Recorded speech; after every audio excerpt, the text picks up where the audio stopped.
of our schools, of our colleges and universities, I believe good things can happen. I believe we can make the country a better and safer and wonderful place for everybody. You think about where we are. You and I are the only group of people ever to fight a war, Mr. Fitzpatrick, and pay for both sides of the war at the same time. I say it wherever I go because it's still hard to believe we do it.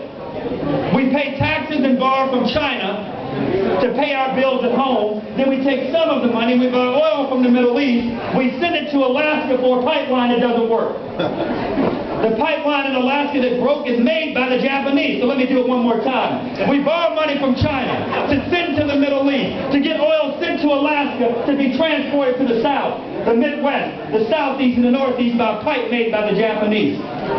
If I told you the name of the country, you'd never think it'd be the United States of America. Here we are in 2006, almost 5 years.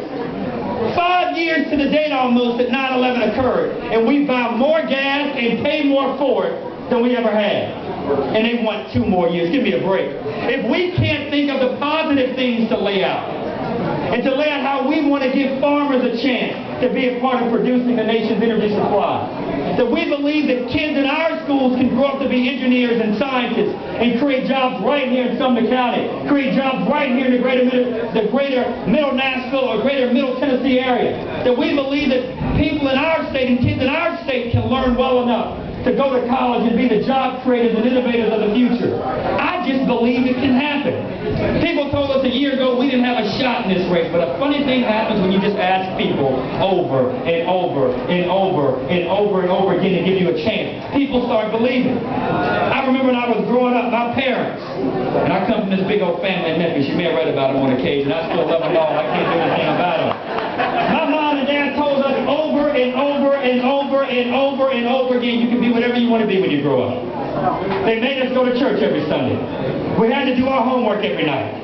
I'm just a believer that any kid can do well if we provide them with the same infrastructure. Rich kids aren't the only ones that should do well in America. Every kid should have an opportunity from birth to 5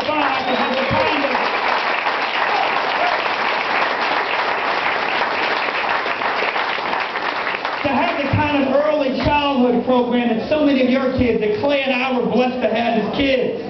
When kids are hugged and loved and read to and told they can be whatever they want to be when they grow up, they believe it. We've got to get back to doing that. I say to parents and grandparents, you got to be better parents and grandparents too. I shared earlier, I always knew at my grandmother's house when things didn't go right.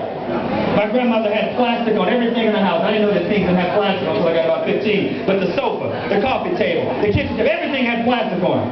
And she had her lamps in the